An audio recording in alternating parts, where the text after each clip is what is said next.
ou seja, trata dos direitos de natureza civil e política, onde se busca a não interferência do Estado na relação humana, a não interferência do Estado na relação humana. Interessante aqui que se pode notar também nas questões de concurso que eu acompanhei das polícias por aí no Brasil, na própria OAB, né, é a questão da nomenclatura que se usa, né, temos aí 8 gerações, mas tem autores que não usam gerações, usam o termo dimensão, então são 8 dimensões, né, ou mesmo 8 famílias, né, então divide em famílias, então tem que ter cuidado aí, tem que ter cuidado com essa nomenclatura, ora uns usam geração, outros usam dimensão e outros usam o termo família, a nomenclatura família, né? Então, veja que lá no importante aí que surgiu de mais novo é a questão da terceira geração,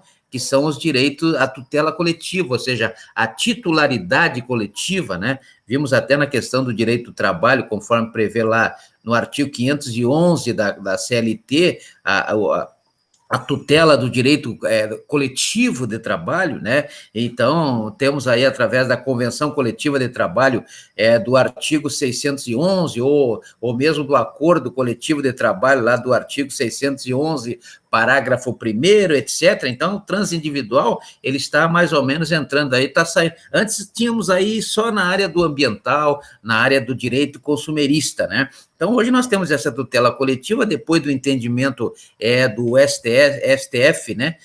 O entendimento jus-realista, o direito realista, no mandado de segurança 22.164, nós tivemos aí a questão da titularidade coletiva, que começou a aparecer um pluralismo, né, de ideias, como a bioética. O que é a bioética? Quando se fala em bioética é exatamente essa relação, é a ética da vida, ou seja, essa relação homem e vida, até onde o homem pode interferir na vida. Será que o homem poderá criar outro homem artificialmente? Né? Então, é disso que trata a bioética. Então, nós temos várias decisões aí, muitas decisões do STF, né? Por exemplo, a questão de usar os animais para experiências, foi decidido agora na DIN 5996 no STF, né? Não pode usar determinados, como usavam antes, né? Então, houve uma certa limitação. Então, está lá na ação direta de inconstitucionalidade 5.996, o STF decidiu a questão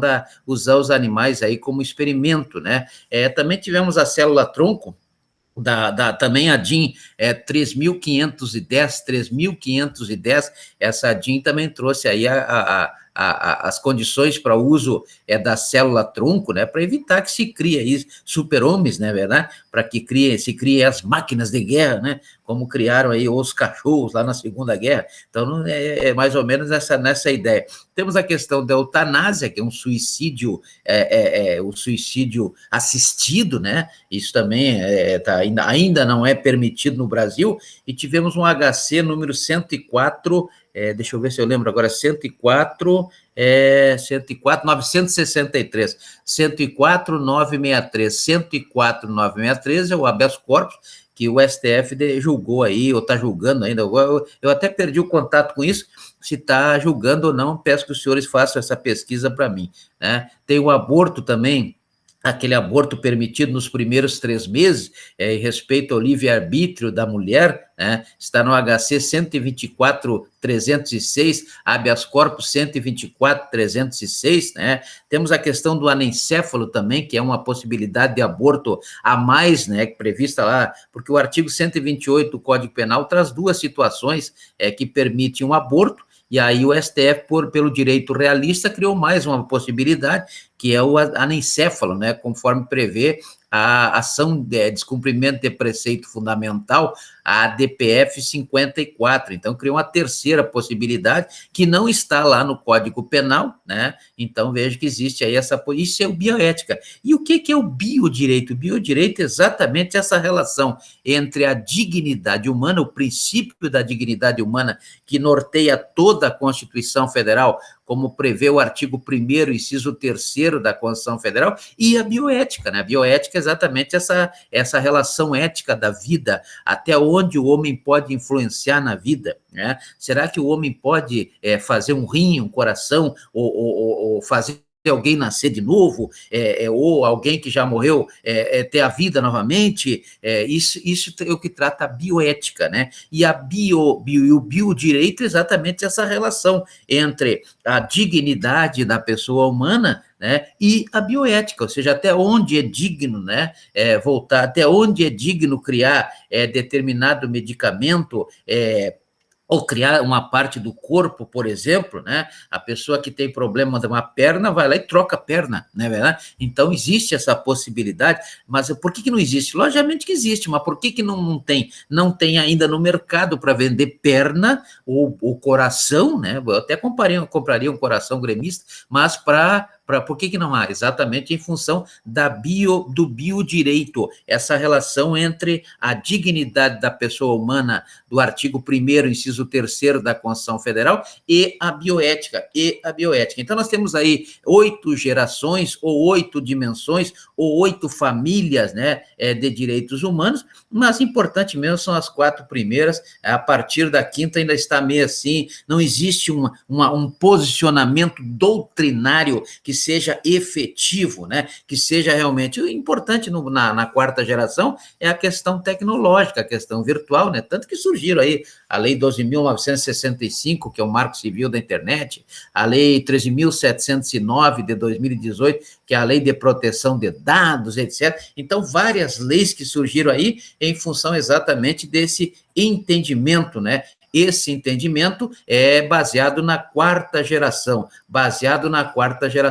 Quanto à dignidade da pessoa humana, o que se pode dizer na questão que mais acontece como violação aos direitos humanos, como prevê aí a própria Constituição Federal. O primeiro e o mais grave de todos, e o mais violado dos direitos humanos, que tem o aspecto de ser um direito previsto na Constituição Federal, é o artigo 7º, inciso 4º da Constituição Federal, e também está previsto lá no artigo 459 da CLT, que é exatamente o direito ao salário, né? O salário mínimo, mas é um direito, né? Então, lá no artigo 6º da Constituição Federal, nós temos vários direitos sociais, né? Direito à educação, direito à saúde, à previdência, assistência, à cultura, o lazer, o desporto, o meio ambiente, a moradia, a alimentação, etc. Então, todos esses direitos, na verdade, eles têm que se enquadrarem no salário mínimo. Então, por isso que o salário mínimo no Brasil hoje deveria ser mais do que R$ 4.500, né? E a Lei 14.158 trouxe aí o último salário mínimo que nós tivemos, R$ 1.100. Deveria estar 4, 5 vezes mais do que isso, para cumprir aquilo que está escrito lá no artigo 7º, inciso 4º da Constituição Federal, que é um direito fundamental também, um direito trabalhista, tanto para o trabalhador rural quanto para o trabalhador urbano. Então, vejam que prevê lá o inciso 4º, que o salário mínimo, né, ele deve ser instituído por lei nacionalmente unificado. Existem os salários regionais por aí, né, mas ele tem que ser capaz de atender às necessidades básicas da pessoa que está trabalhando como contrapartida e também da família, né? Então, deve ter reajustes periódicos, né, para preservar o poder de aquisição. E ele é vedado o uso do salário mínimo para qualquer fim, é vedado o uso do salário mínimo para qualquer fim. Então, o salário mínimo não serve como indexador. Mas o importante é que o que mais tem no Brasil é exatamente essa violação ao salário mínimo. E isso é uma violação aos direitos humanos, não é verdade? Uma vez que viola os direitos fundamentais. E os direitos fundamentais, na verdade, são os mesmos direitos humanos, só que ordem interna, eles são positivados. Os direitos humanos são aqueles que não são positivados e eles são vistos num sistema global, ou seja, no mundo todo, né? Então, não existe um determinado território. Já os direitos fundamentais, cada um dos países, cada um dos territórios tem aí a sua gama, tem a sua quantidade aí, né, de direitos que são positivados e assim se tornam os direitos fundamentais. Tem países que não têm quase direitos, tem outros que têm muitos direitos e tem uns que não têm nada quase, né? Então nós temos aí essa questão dos direitos fundamentais, tem que ser analisada no aspecto interno de cada país.